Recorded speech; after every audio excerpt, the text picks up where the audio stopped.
In less than 12 hours, voters in Virginia and New Jersey are going to get the chance to pick their brand new governors. There are also races to pick Virginia's lieutenant governor and attorney general, New York City's next mayor, and Utah Congressman Jason Chaffetz's replacement for Congress.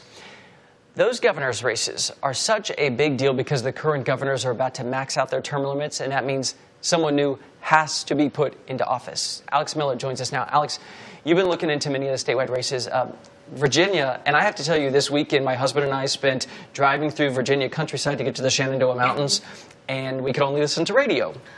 The only thing we heard, I wasn't mad about the country music. The other thing was Northam and Gillespie over and over and over. Over and over, and they keep coming out with new ads. It's not like they're just repeating the ones from a couple months ago. They are not stopping. They head to the polls tomorrow. So Virginia stuck out to me for a lot of reasons. First, because, like you said, they've got their attorney general and their lieutenant governor race also. Usually that's one ticket for all three of these elected offices. Virginia makes you run individually. So they're kind of running together, kind of not.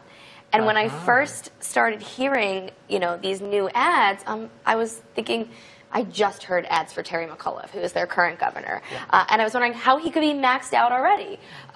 Turns out he's maxed out, but only for now.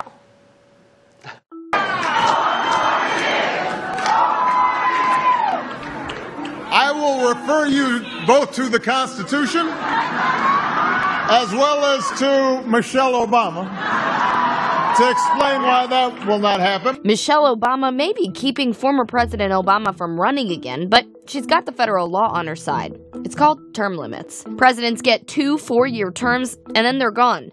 But they're the only federal elected officials that get kicked out of office.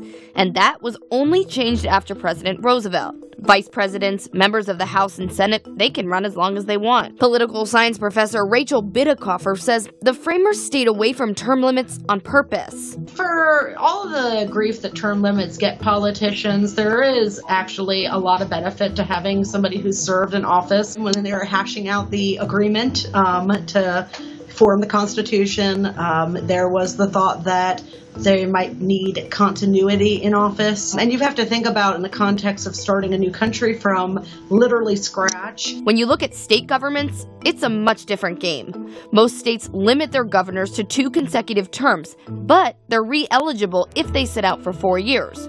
Indiana and Oregon allow governors to serve 8 out of 12 years. Montana and Wyoming restrict their governor to 2 terms in 16 years. 8 states ban you for life after 2 terms, and 14 let their governors stay as long as they want. It's Virginia who has arguably the most odd rules for their governor.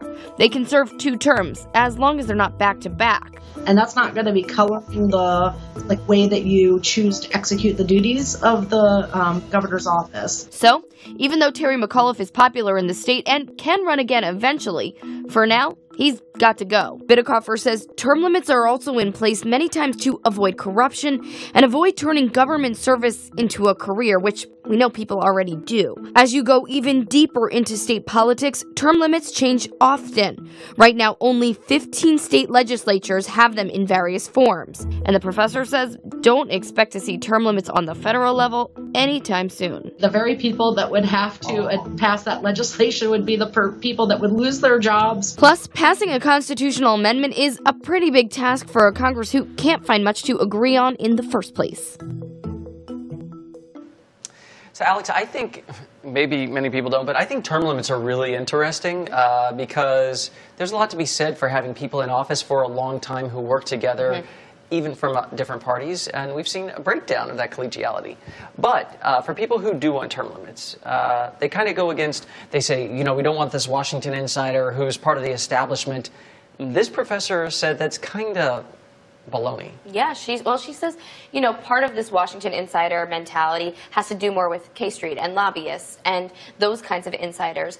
But as far as the members of Congress themselves, the people who've really made the most waves in terms of not getting anything done are the new people. If you think about the Tea Party, they came in and they're so ideologically different than everybody else in the House that they can't get anything done because they're not necessarily willing to work across the aisle. But there is a term limits caucus that has a Democrat and a Republican that's trying to pass term limits in Congress. Well, they'll be gone soon, so I don't think it's going to happen. Yeah, it's funny how everyone always supports term limits and then they get in office and then they usually don't support them any Well, longer. it's like you're going to lose your job if you're writing yourself out of office, basically. Thank you, Alex. Term limits. I love that story. That was good.